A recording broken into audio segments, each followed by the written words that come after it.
Раздзел 17. Чалавек з двума тварамі. Гэта быў Квірл. «Вы!» – уразіўся Гары. Квірл усміхнуўся, і твар у яго зусім не дрыжэў. «Я!» – адказаў ён спакойна. «Я ўсё думаў, ці сустрэнемся мы тут, Потар?» «Але я думаў, Снейп...» «Северус?» – зарагатаў Квірл. І гэта быў незвычайны яго нервовы дрыготкі смех. Насупраць, у ім чуліся рэзкія, халодныя ноты. Што і казаць, ён вельмі падыходзіць на гэтую ролю, ці не праўда? Так удала, што ён усё крыжыў вакол мяне, як гіганцкі кажан. Побач з ім, хто бы стаў падазраваць няшчаснага бы беднага заіку прафесара Квірла? Гары не верыў сваім вушам. Гэта не можа быць праўдай, проста не можа. Але Снейп спрабаваў забіць мяне. Не, гэта я спрабаваў забіць цябе. Проста на тым квідычным матчы твая сяброўка міс Грэйнджер так спяшалася падпаліць Снейпа, што выпадкова збіла мяне з ног і разбурыла мой зрокавы кантакт з табой. Яшчэ пару секунд, і я сапраўды б скінуў цябе з мятлы. І наогул, гэта атрымалася б значна раней, калі б Снейп не мармытаў мне пад руку свае контрзаклёны. Ён ратаваў цябе. Снейп ратаваў мяне? Ну, зразумела, халодна пацвердзіў Квірл. Навошта, як ты думаеш, яму спатрэбілася быць суддзёй на тым матчы? Ён павінен быў прасачыць, каб я не зрабіў другую спробу. Смешна на самай справе, мог бы не турбавацца. У прысутнасці Дамблдора я не мог. Астатнія настаўнікі палічылі, што Снейп жадае замінуць грыфіндорцам выйграць. Гэта вельмі пашкодзіла яго рэпутацыі. А галоўнае, усё было марна, бо я ўсё роўна заб'ю цябе зараз. Квірл пстрыкнуў пальцамі. Прама з паветра з'явіліся вяроўкі. Яны моцна абвіліся вакол Гары і звязалі яго. Ты занадта цікаўны, такіх нельга пакідаць у жывых. Падумаць толькі, швэндацца па школе ў Хэллоуін. Наколькі я разумею, ты бачыў мяне, калі я хадзіў глядзець, якім чынам ахоўваецца камень. Гэта вы ўпусцілі троля? Зразумела. У мяне адмысловая здольнасць у дачыненні да троляў. Ты, пэўна, бачыў, што я зрабіў з тым, які ахоўваў уваход сюды. На жаль, пакуль усе ганяліся за тролем, Снейп, ён ужо тады падазраваў мяне, адправіўся наўпрост на 3-й паверх. Ён апярэдзіў мяне, і што ў выніку? Мала таго, што троль не забіў цябе, так яшчэ і гэты трохгаловы балван не змог як след пакусаць Снейпа. Толькі нагу яму пракусіў. А зараз сядзі ціха, Потар. Я жадаю як след вывучыць гэтае цікавае люстэрка. Толькі зараз Гары зразумеў, што стаяла за спінай у Квірла. Гэта было запаветнае люстэрка. З дапамогай гэтага люстэрка можна знайсці камень, прамармытаў Квірл, планамерна абстукваючы раму. Чаго яшчэ чакаць ад Дамблдора? Але ён у Лондане, а калі вернецца, я буду ўжо далёка. Лепшае, што смог прыдумаць Гары, каб замінуць Квірлу засяродзіцца на даследаванні люстэрка, гэта адцягваць яго гутаркамі. Але я бачу вас з Снейпам у лесе, выпаліў ён. Так, гультаявата кінуў Квірл, хаваючыся за люстэркам. Ён прад'явіў мне абвінавачванне і паспрабаваў высветліць, наколькі далёка я зайшоў. Ён увесь час мяне падазраваў, спрабаваў мяне запалохаць, як быццам гэта ў яго сілах. Але ж на маім баку сам лорд Вальдэморт. Квірл выйшаў з-за люстэрка і прагна ўтаропіўся ў яго. Я бачу камень, і я ўручаю яго майму гаспадару. Але дзе ж ён? Гары з усіх сіл імкнуўся выблытацца, скінуць вяроўкі. Але ў яго не атрымоўвалася. і ўсё адно неабходна адцягнуць Квірла ад люстэрка. А мне заўсёды падавалася, што Снейп мяне моцна ненавідзіць. Сапраўды ненавідзіць, як бы між іншым пацвердзіў Квірл. Яшчэ як ненавідзіць. Ён жа вучыўся ў Хогвартсе разам з тваім бацькам, хіба ты не ведаў? Яны цярпець не маглі адзін аднаго, але забіваць цябе ён не збіраўся. Я ж чуў, як вы плакалі некалькі дзён таму. Мне здалося, Снейп пагражаў вам. Упершыню за гэты час спазм страху сказіў твар Квірла. Часам, сказаў ён, мне цяжка выконваць наказы майго гаспадара. Ён вялікі чарадзей, а я такі слабы. Вы хочаце сказаць, што ваш гаспадар быў у класе разам з вамі? Здзіўлена выткнуўся Гары. Ён заўсёды са мной, куды б я ні пайшоў, спакойна адказаў Квірл. Я сустрэўся з ім падчас маіх падарожжаў па свеце. Я быў тады дурным юнаком, з вельмі смешнымі ўяўленнямі аб дабры і зле. Лорд Вальдэморт паказаў мне, насколькі недарэчныя гэтыя ўяўленні. Няма ні дабра, ні зла, ёсць толькі ўлада, і ёсць тыя, хто занадта слабы, каб шукаць улады. З тых часоў я служу яму верай і праўдай, хоць шмат разоў падводзіў яго, і за гэта ён бываў са мной строгі. Квірл здрыгануўся. Мой гаспадар не з тых, хто лёгка прабачае памылкі.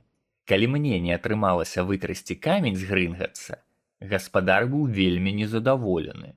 Ён пакараў мяне і вырашыў сачыць за мной уважлівей. Голас Квірла станавіўся ўсё цішэй і нарэшце зусім заціх. Гары ўспомніў свой паход на Дыягон-алею. Як жа можна быць такім дурным? Ён жа бачыў Квірла ў той самы дзень і нават вітаўся з ім за руку ў дзіравым катле. Квірл вылаяўся пра сябе. Не разумею, можа быць камень у самім люстэрку? Разбіць яго ці што? Галава Гары ліхаманкава працавала. Чаго я жадаю зараз больш за ўсё на свеце, думаў ён, так гэта знайсці камень раней Квірла. Таму, калі я пагляджу ў люстэрка, то ўбачу, як я яго знаходжу. Гэта значыць, убачу, дзе ён схаваны. Але як паглядзець у яго так, каб Квірл ні аб чым не здагадаўся? Ён паспрабаваў перамясціцца левей, каб апынуцца перад люстэркам, і каб Квірл пры гэтым нічога не заўважыў, але ногі яго былі занадта моцна зацягнутыя вяроўкамі. Гары спатыкнуўся і зваліўся. Квірл не звярнуў на яго ні найменшай увагі, ён размаўляў сам з сабою. Як жа дзейнічае гэтае люстэрка? Як яно працуе? Дапамажыце мне, гаспадар. Яму раптам адказаў голас, які сыходзіў, падавалася, ад самого Квірла. Выкарастай хлапчука! Выкарастай хлапчука! Квірл рэзка звярнуўся да Гары. Потар, ідзі сюды! Ён пляснуў у ладкі, і вяроўкі, якія аблытвалі хлопчыка, зваліліся. Гары павольна ўзняўся на ногі. Ідзі сюды! Паўтарыў Квірл. Паглядзі ў люстэрка і скажы, што ты бачыш. Гары падышоў да яго. Трэба схлусіць, адчайна думаў ён пра сябе. Трэба паглядзець у люстэрка і прыдумаць, што я бачу, вось і ўсё. Квірл прысунуўся бліжэй да яго. Гары адчуў дзіўны пах, што сыходзіў ад цюрбана. Ён заплюшчыў вочы, устаў перад люстэркам і зноў расплюшчыў іх. Ён убачыў сваё адлюстраванне, бледнае і спалоханае. Літаральна праз імгненне адлюстраванне ўсміхнулася. Яно запусціла руку ў кішэню і выцягнула крывава-чырвоны камень. Потым падміргнула і схавала камень назад у кішэню. І калі яно гэта зрабіла, Гары адчуў, што ў яго кішэню звалілася нешта цяжкае. Нейкім чынам, неверагодна, ён здабыў камень. «Ну?» – нецярпліва спытаў Квірл. «Што ты бачыш?» «Я бачу, як я паціскаю руку Дамблдору», – схлусіў Гары. Я выйграў кубак школы». Квірл зноў вылаяўся. «Пайшоў адсюль!» – рыкнуў ён. Гары адсунуўся ад люстэрка, увесь час адчуваючы камень. Можа, паспрабаваць збегчы? Але ён не адышоў і на 5 крокаў, як зноў раздаўся высокі голас, хоць Квірл нават не варушыў вуснамі. «Ён хлусіць! Ён хлусіць!» «Потар, вярніся сюды!» – закрычаў Квірл. «Гавары праўду! Што ты толькі што бачыў?» Зноў загаварыў высокі голас. «Дай мне паразмаўляць з ім тварам да твару». «Гаспадар, вы занадта слабы». «Я досыць моцны для гэтага». Гары прырос да месца, як быццам зноў патрапіў у сеткі д'ябла. Ён не мог паварушыць ніводнай цягліцай. Скамянеўшы, ён глядзеў, як Квірл уздымае рукі і разгортвае цюрбан. Што гэта? Цюрбан заваліўся. Без яго галава Квірла выглядала малюсенькай.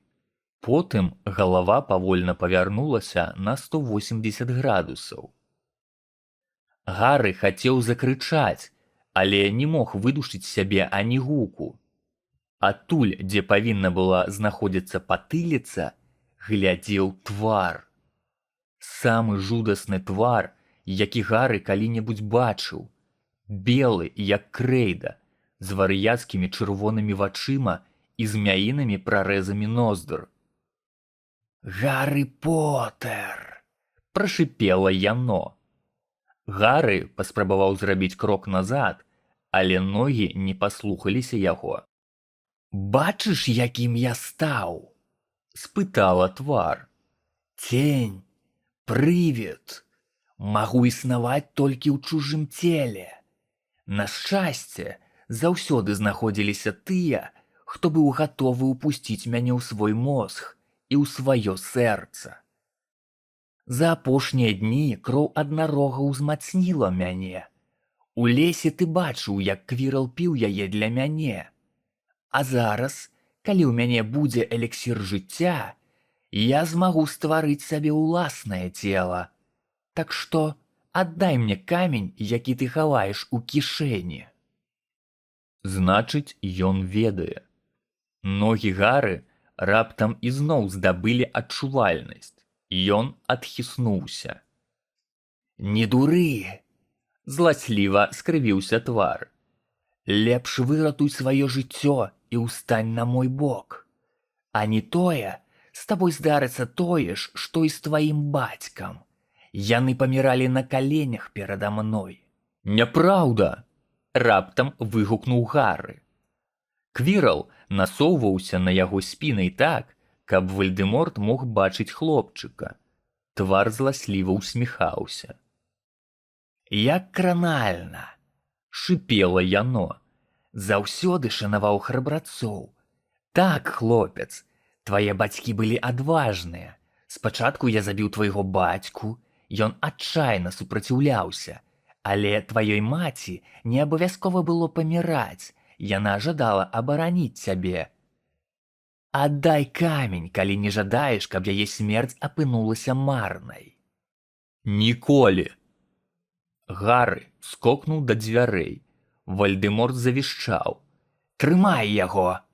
І ў наступную секунду Гары адчуў на сваім запясці моцную хватку Квірла. Адразу ж востры боль пранізыў шнар на ілбе. Падавалася, галава зараз расколецца напалову. Гары пранізліва ўскрыкнуў, вырываючыся з усіх сіл, і, як ні дзіўна, яму атрымалася адпіхнуць Квірла. Галоўны боль аслаб. Ён пачаў аглядацца, спрабуючы зразумець, куды падзеўся Квірл, і убачыў, што той скурчыўся ад болю на падлозе. Яго пальцы прама на вачах пакрываліся апёкамі. «Трымай яго, трымай!» І зноў загарлапаніў Вальдэморт, і Квірл кінуўся, збіў Гары з ног і зваліўся зверху, абхапіўшы далонямі шыю хлопчыка. Той амаль аслеп ад болю ў ілбе, але ўсё ж бачыў, што і Квірл курчыцца ў агоніі. «Гаспадар, я не магу ўтрымаць яго! Рукі! Мае рукі!» Квірл, працягваючы прыціскаць Гары да зямлі каленямі, прыбраў рукі ад яго горла і ўтаропіўся, здзіўлены, на ўласныя далоні. Яны былі апаленыя да мяса. «Тады забі яго, ідыёт, і пакончым з гэтым!» Квірл узняў палачку, каб вымавіць смяротны праклён, але Гары інстынктыўна вывернуўся і схапіў твар ворага рукамі. З запаленым тварам Квірл скаціўся з яго, і тады Гары зразумеў. Квірл не можа дакрануцца да яго цела. Ад гэтага ён выпрабоўвае невыносны боль. І адзіны шанец уратавацца – гэта трымаць яго, дастаўляць яму пакуты, каб у яго не было сіл вымавіць заклён. Гары ўскочыў і ўчапіўся ў руку Квірла так дужа, як толькі мог. Квірл заекатаў і пачаў вырывацца. Шнар балеў усё мацней. Гары нічога не бачыў. Ён толькі чуў крыкі Квірла і загады Вальдэморта: «Забі яго! Забі яго!» І яшчэ іншыя галасы, пэўна, якія гучалі толькі ў яго галаве. Яны плакалі. Ён адчуў, як рука Квірла выслізгвае з яго хваткі. Зразумеў, што ўсё скончана, і праваліўся ў чарноце, уніз. Нешта залатое бліснула над ім. Сніч. Ён жадаў схапіць мяч, але рукі, яны такія цяжкія. Ён міргнуў. Аказваецца, гэта зусім не сніч, гэта акуляры. Як дзіўна. Ён зноў міргнуў, усмешка Альбуса Дамблдора выплыла нібы з пустэчы. «Добры дзень, Гары», – сказаў Дамблдор. Гары ўтаропіўся на яго і раптам успомніў. «Сэр, камень, гэта Квірл, камень у яго, хутчэй, сэр!» «Супакойся, мой дарагі хлопчык, твае звесткі некалькі састарэлі», – ласкава супакоіў Дамблдор. «Камень не ў Квірла». «А ў каго?» «Сэр, я...»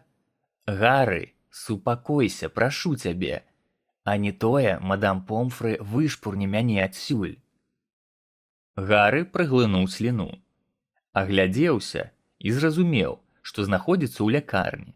Ён ляжаў у ложку пад белымі прасцінамі, а побач з ложкам на століку ляжала гара прысмакаў. «Падарункі ад тваіх сяброў і прыхільнікаў», – растлумачыў Дамблдор, які ледзь не выпраменьваў шчасце. «Тое, што адбылося паміж табой і прафесарам Квірлам у падзямелле, павінна захоўвацца ў сакрэце, таму, натуральна, уся школа ўжо ведае і спяшаецца выказаць сваё захапленне. Наколькі мне вядома, твае сябры, містер Фрэд і містер Джордж Уізлі, жадалі паслаць табе вечка ад унітаза. Без сумневу, яны разлічвалі такім чынам пазабавіць цябе. Мадам Помфры, аднак, палічыла падобны прэзент негігіенічным і канфіскавала яго. Колькі я ўжо тут? 3 дні. Містер Рональд Уізлі і міс Грэйнджер будуць вельмі радыя дазнацца, што ты ачуняў. Яны вельмі моцна турбаваліся. Але, сэр, камень... Бачу, цябе не так проста адцягнуць ад гэтай думкі. Што ж, камень. Прафесару Квірлу не атрымалася забраць яго ў цябе. Я прыбыў якраз своечасова, каб прадухіліць гэта. Хоць, павінен сказаць, ты сам вельмі нядрэнна спраўляўся. Вы былі там? Вы атрымалі саву ад Герміёны? Мы размінуліся ў паветры. Ледзь дабраўшыся да Лондона, я зразумеў, што павінен вярнуцца туды, адкуль толькі што прыбыў. Я патрапіў да месца падзей якраз своечасова і паспеў адцягнуць ад цябе Квірала. Дык гэта былі вы! Я баяўся, што прыляцеў занадта позна. Амаль што, у мяне заставалася занадта мала сіл, каб не аддаваць яму камень. Я баяўся не за камень, а за цябе.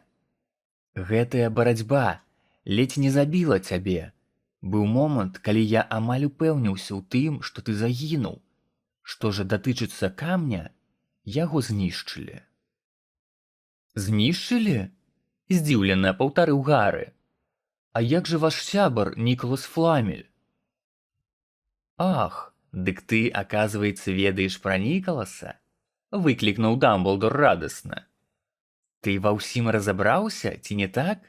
Што жа, мы з Нікаласам пагутарылі і вырашылі, што ўсё да лепшага. Але цяпер ён і яго жонка памруць, хіба не так? У іх хопіць эліксіра, каб прывесці ў парадак свае справы, а затым, цалкам дакладна, яны памруць. Крайняе здзіўленне, якое адбілася на твары Гары, выклікала ў Дамблдора усмешку. Я ўпэўнены, што для такога маладога чалавека, як ты, гэта гучыць неверагодна, але для Нікаласа і Піранелы смерць прыйдзе як сон пасля доўгага дня. Урэшце рэшт, для высокаарганізаванага арганізма, што ёсць смерць, як не новая цікавая прыгода.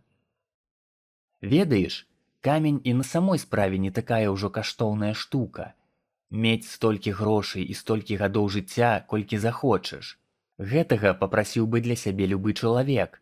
Бяда ў тым, што людзі заўсёды жадаюць менавіта таго, што для іх найбольш пагібельна. Гары ляжаў, не знаходзячы слоў для адказу. Дамблдор сядзеў, усміхаючыся ў столь.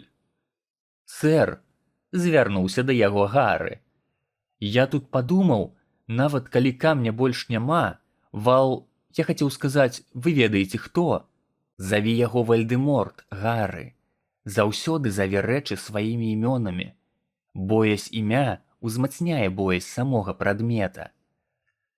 «Так, сэр, дык вось, сэр, Вальдэморт жа будзе шукаць іншыя спосабы вярнуцца, дакладна? Ён не памёр?» «Не, Гары, не памёр. Ён усё яшчэ жывы. Пэўна, шукае сабе якое-небудзь новае цела. Ён не па-сапраўднаму жывы, такім чынам яго нельга забіць. Ён пакінуў Квірала паміраць. Ён не ведае жалю ні да ворагаў, ні да сяброў. Тым не менш, Гары, хоць гэтым разам ты ўсяго толькі адсунуў яго вяртанне, і ён можа знайсці кагосьці яшчэ, хто пажадае прыняць удзел у наступнай бітве, якой бы безнадзейнай яна не падавалася. Але калі ён прайграе яшчэ і яшчэ раз, што ж, можа быць, ён так і не вернецца да ўлады». Гары ўскінуў, але ад гэтага галава яго страшна закруцілася.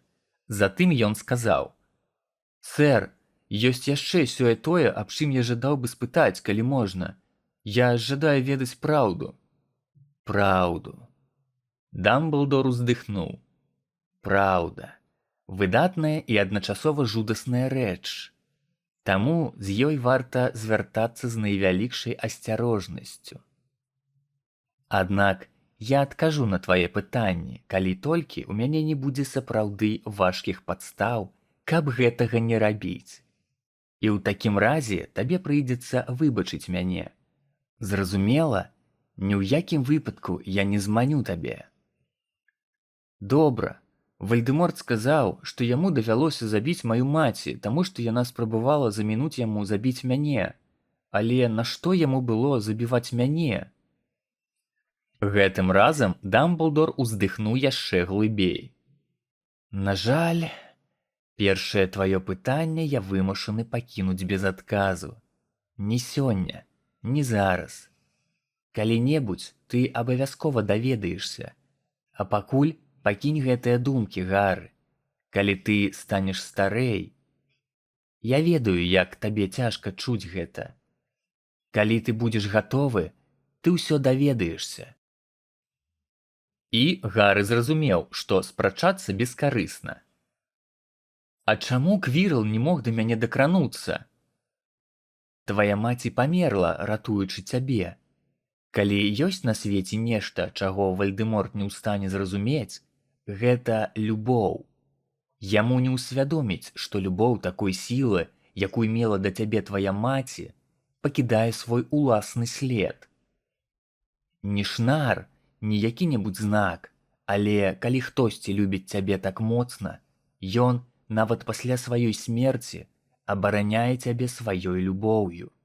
Ты ўвесь прапітаны гэтай любоўю, і таму Квірл, поўны нянавісці, зайздрасці, злосці, раздзяліўшы сваю душу з Вальдэмортам, не мог дакрануцца да цябе. Для яго гэта было смяротна, дакрануцца да чагосьці настолькі добрага. Дамблдор раптам выявіў падвышаную цікавасць птушкі, якая села на падваконне, і гэта дало Гары магчымасць выцерці слёзы. Авалодаўшы сабою, Гары спытаў: «А плашч-нябачнік, вы не ведаеце, хто даслаў яго мне?» «Ах, плашч! Так здарылася, што твой бацька пакінуў яго ў мяне, і я вырашыў, што табе ён можа спатрэбіцца». Дамблдор падміргнуў. «Карысная штука.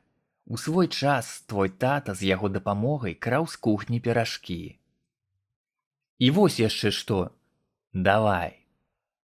Квірл сказаў, што Снейп... Прафесар Снейп, Гары. Так, Квірл сказаў, што ён ненавідзіць мяне, таму што ненавідзеў майго бацьку, гэта праўда?» Мабыць, яны і сапраўды недалюблівалі адзін аднаго. Прыкладна, як ты і містер Малфой. Акрамя таго, твой бацька здзейсніў штосьці, што Снейп аказаўся не здольны прабачыць. Што? Ён выратаваў Снейпу жыццё. Што? Так, пацвердзіў Дамблдор задуменна. Дзіўна. Да чаго нелагічна ўладкованыя людзі, праўда? Прафесар Снейп не можа перанесці, што ён застаўся павінны твайму бацьку. Я не сумняваюся, ён так абараняў цябе на працягу ўсяго гэтага навучальнага года, таму што лічыў, што такім чынам можа вярнуць пазыку твайму бацьку, і яны будуць квітыя. І тады ён ужо з поўным правам зможа пагарджаць і ненавідзець памяць аб тваім бацьку. Гары паспрабаваў углыбіцца ў сутнасць гэтых слоў, але кроў загрукала ў галаве, і яму прыйшлося спыніць думкі. І, сэр, ёсць яшчэ адна рэч. Толькі адна? Як я дастаў камень з люстэрка? Ага, вось гэта добрае пытанне. Гэта была адна з маіх самых выдатных ідэй, і, паміж намі кажучы, гэта яшчэ слаба сказана. Разумееш, толькі той, хто жадаў знайсці камень, знайсці, а не выкарыстаць, мог бы атрымаць яго. У адваротным выпадку ён бачыў бы, як ён здабывае золата або як п'е эліксір жыцця. Часам я сам сябе здзіўляю, а зараз хопіць пытанняў. Прапаноўваю табе лепш звярнуць увагу на гэтыя прысмакі. О, усесмачныя ляндрынкі Берці Боц. У юнацтве мне не пашчасціла. Мне патрапіў арэшак са смакам ваніты, і, я баюся, мая цікаўнасць да гэтага ласунка аслабела. Але, мяркую, нічога страшнага, калі я з'ем вось гэты, колеру і рыскі. Ён усміхнуўся і з хітрым выглядам закінуў у рот залаціста-карычневую ляндрынку. Папярхнуўся і сказаў: «Вушная сера. Не самы прыемны на свеце смак, хоць магло быць і горш». Мадам Помфры, фельчар, была вельмі любаснай, але надзвычай строгай жанчынай. «Усяго 5 хвілін», — умольваў Гары. «Ні ў якім разе. Вы ж упусцілі прафесара Дамблдора». «Упусціла, але ён дырэктар, а гэта розныя рэчы. Табе патрэбны адпачынак». А я і адпачываю, глядзіце, ляжу і ўсё такое. Ну, мадам Помфры. Добра, добра, здалася яна. Але толькі 5 хвілін. І яна ўпусціла Рона і Герміёну. Гары! Герміёна гатовая была накінуцца на яго з абдымкамі, але, на шчасце, стрымалася. Галава ў Гары ўсё яшчэ вельмі балела. О, Гары, мы баяліся, што ты... Дамблдор быў так занепакоены. Уся школа толькі аб гэтым і гаворыць, сказаў Рон. А што здарылася насамрэч? Гэта апынуўся адзін з тых рэдкіх выпадкаў, калі рэальныя падзеі былі яшчэ загадкавей і займальней, чым чуткі, якія аб іх хадзілі. Гары распавёў сябрам пра ўсё: пра Квірала, пра люстэрка, пра камень, пра Вальдэморта. Рон з Герміёнай выявілі сябе цудоўнымі слухачамі. Яны ахалі ў правільных месцах, а калі Гары дайшоў да таго моманту, калі Квірал разгарнуў тюрбан, Герміёна гучна ўскрыкнула. «Значыць, камня больш няма?» – спытаў Рон у канцы. «І Фламель памрэ?»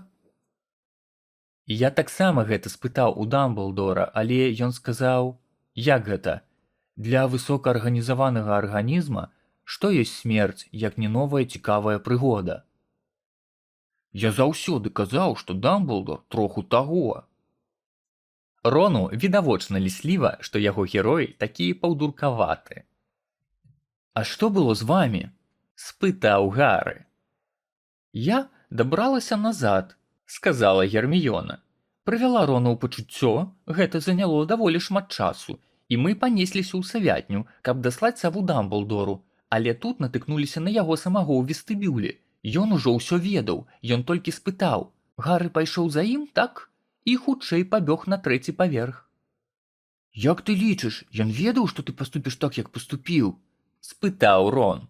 «І таму паслаў табе плашч-нябачнік і ўсё іншае?» «Ну, ведаеш», – падарвалася Герміёна. «Калі ён ведаў, я хачу сказаць, гэта жудасна, ты ж мог загінуць». «Не, гэта не жудасна», – задуменна працягнуў Гары. «Ён дзіўны чалавек, гэты Дамблдор. Мне падаецца, ён жадаў даць мне шанец. Па-мойму, ён быў болей або меней у курсе ўсяго, што тут адбывалася, разумееце? Мабыць, ён здагадваўся аб тым, што мы ладзім, але замест таго, каб спыніць, вырашыў нас сяму-таму навучыць і прыйшоў на дапамогу ў патрэбны момант. Не думаю, каб гэта было выпадковасцю, тое, што ён дазволіў мне даведацца, як дзейнічае люстэрка. Падаецца, ён лічыў, што я маю права сустрэцца з Вальдэмортам тварам да твару, калі змагу». «Ну, сапраўды, зусім таго», – ганарліва вымавіў Рон. «Слухай, трэба, каб ты заўтра прыйшоў на вячэру ў гонар канца навучальнага года. Вядома, кубак выйгралі слізерынцы, у іх больш за ўсё балаў. Цябе ж не было на апошнім матчы, і Когтевран нас размазаў. Але затое можна будзе добра паесці». У гэты момант уварвалася мадам Помфры. «Вы ўжо 15 хвілін прасядзелі. Усё, вэк адсюль!» – рашуча заявіла яна. Гары як след выспаўся, і раніцай пачуваўся амаль нармалёва. «Я жадаю пайсці на свята», – сказаў ён мадам Помфры, калі тая папраўляла на століку шматлікія цукерачныя скрынкі. «Можна?» «Прафесар Дамблдор лічыць, што табе трэба дазволіць», – адказала яна, утрымліваючы пра сябе меркаванне, што прафесар Дамблдор не аддае сабе справаздачы, наколькі небяспечныя могуць быць святы. «Акрамя таго, да цябе сёй-той прыйшоў». «Выдатна!» – узрадаваўся Гары. «А хто?» Адначасова з яго словамі ў дзверы бокам праціснуўся Хагрыд. Як заўсёды ў памяшканні, ён выглядаў недазваляльна вялізным. Ён сеў побач з Гары, зірнуў на яго і зарыдаў. «Гэта ўсё мая чортава віна!» – усхліпваў ён. «Сам распавёў гэтаму гаду, як абысці Флуфі, сам. Адзінае, чаго ён не ведаў, а я вазьмі ды распавядзі. Ты ж мог памерці за драконава яйка. Больш ніколі піць не буду. Мяне трэба выгнаць у Магляндыю. Хагрид! Выклікнуў Гары, у шоку ад таго, як скалынаецца ключнік ад гора, і вялізныя слёзы сцякаюць у бараду. Хагрид, ён усё роўна б даведаўся, гэта ж Вальдэморт. Ён бы высветліў нават, калі б ты не сказаў. Ты не мог памерці, рыдаў Хагрид, і не гавары імя. Вальдэморт! Выгукнуў Гары, і Хагрид прыйшоў у такі жах, што перастаў скуголіць. Я яго бачыў і магу сабе дазволіць называць яго імя. Калі ласка, супакойся, Хагрид, мы выратавалі камень, яго больш няма, і Вальдэморт не зможа выкрасці яго. З'ясі шакалапку, у мяне іх шмат. Хагрид выцер нос далонню і сказаў: «Дарэчы, успомніў, у мяне тут падаруначак». Не сэндвіч з казляцінай, спадзяюся. Устрывожыўся Гары, і Хагрид нарэшце выдаў слабы смяшок. Не, Дамблдор даў мне выходны на ўчора, каб я гэта дарабіў. Замест таго, каб звольніць, усё адно, вось. І ён працягнуў кніжку ў прыгожай скураной вокладцы. Гары з цікавасцю адкрыў яе. Усярэдзіне аказаліся чароўныя фатаграфіі. З кожнай старонкі усміхаліся і дасылалі паветраныя пацалункі яго маці і тата. Разаслаў соў да ўсіх школьных прыяцеляў тваіх продкаў. Прасіў фоткі, якія ў каго ёсць. У цябе ж наогул аніводны. Падабаецца? Гары не змог адказаць, але Хагрид не пакрыўдзіўся. Гары спусціўся ўніз на свята апошнім. Яго затрымала мадам Помфры. Яна мітусілася і ўсё жадала апошні раз праверыць, ці ў парадку яе пацыент. Да моманта яго прыходу была ўжо поўнай. Зала была аформлена ў зялёных і срэбных танах. Колеры Слізерына. У знак таго, што Слізерын 7-й год запар выйгравае кубак школы. Сцяну за высокім сталом пакрываў вялізны сцяг з малюнкам слізерынскай змяі. Калі Гары ўвайшоў, усе змоўклі на імгненне, а потым адначасова гучна загаманілі. Ён праслізнуў паміж Роном і Герміёнай за грыфіндорскі стол і паспрабаваў не звяртаць увагі на тое, што ўсе вакол усталі, каб паглядзець на яго. На шчасце, праз пару хвілін прыбыў Дамблдор. Гуд галасоў замёр. «Вось і яшчэ адзін год прайшоў», — радасна пачаў Дамблдор. «А вам, перш чым усадзіць зубы ў цудоўныя ласункі, прыйдзецца паслухаць старога, яго дурную балбатню. Што гэта быў за год? Спадзяюся, вашыя галовы за гэты час пацяжэлі ад усялякіх цікавых ведаў. У вас наперадзе цэлае лета, каб усе іх павытрасці. Зараз, наколькі я разумею, усе чакаюць уручэння школьнага кубка. Балы размеркаваліся наступным чынам. На 4-м месцы Грыфіндор – 312 балаў. На 3-м Пуффіндой – 352. Когтевран набраў 426 і Слізерын – 472 балы.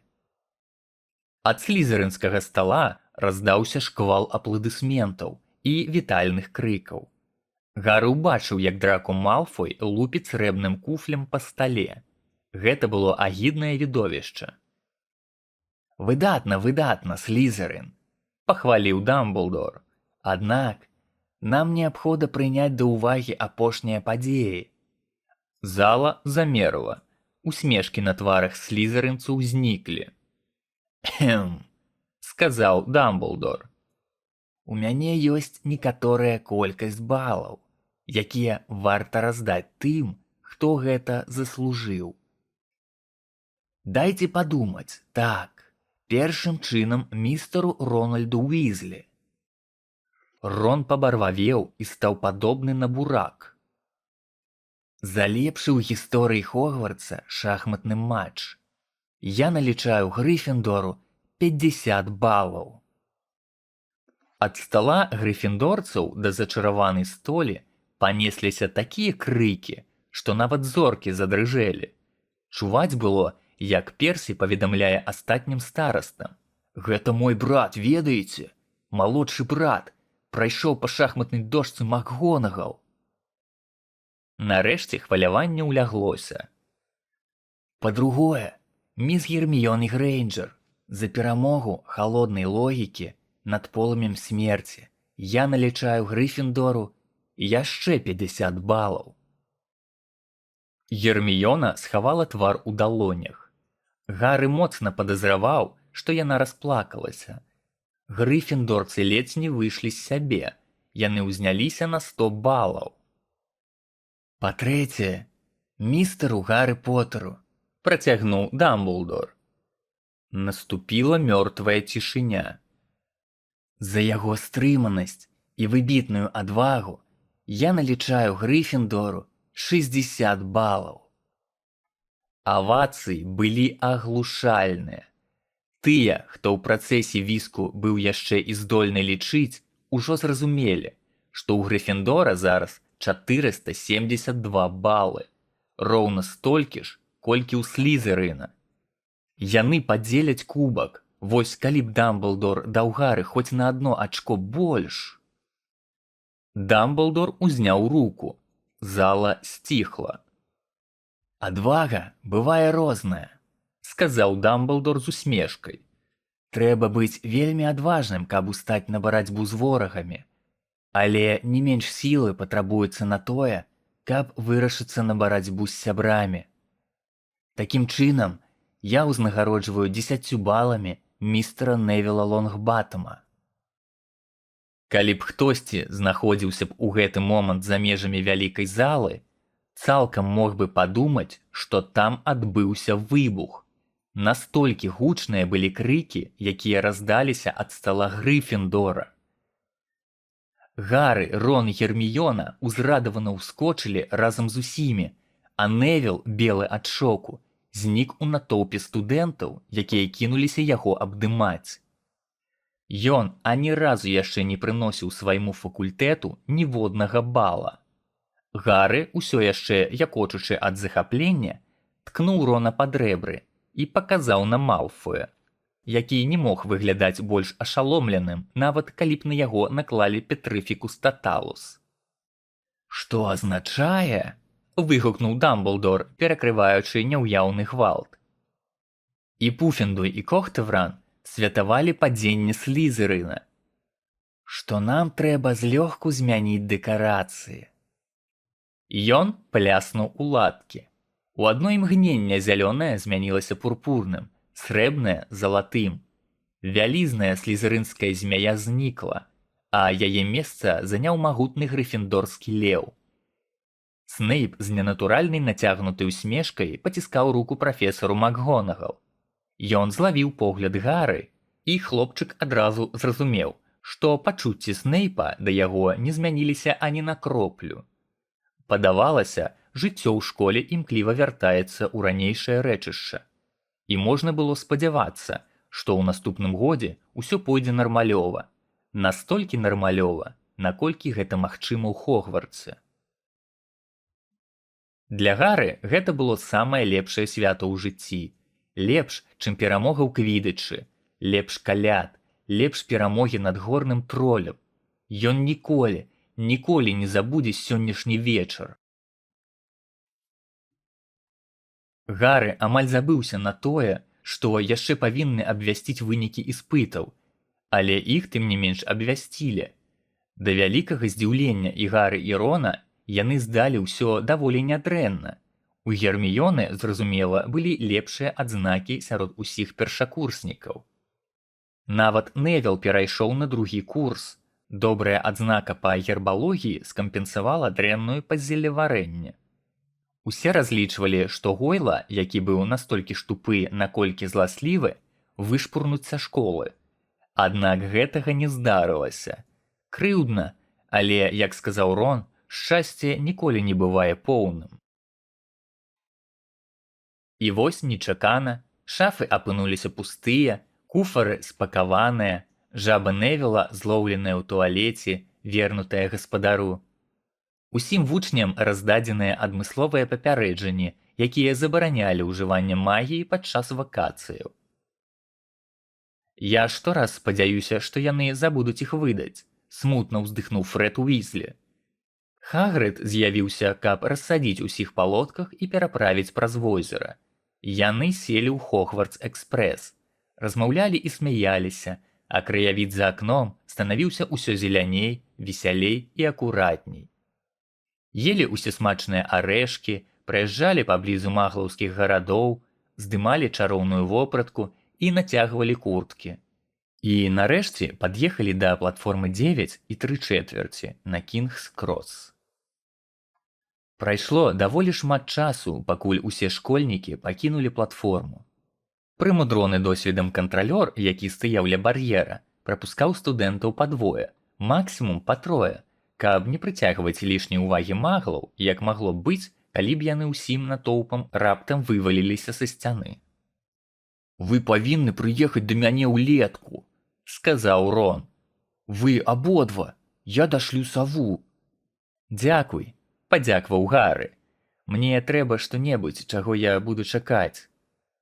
Сябры павольна падыходзілі да варот у маглаўскі свет, а навучэнцы Хогвартса паспешліва прабягалі паблізу. Яны выкрыквалі: «Да пабачэння, Гары! Убачымся, Поттер!» «Знакамітасць!» — з усмешкай падражніў Рон.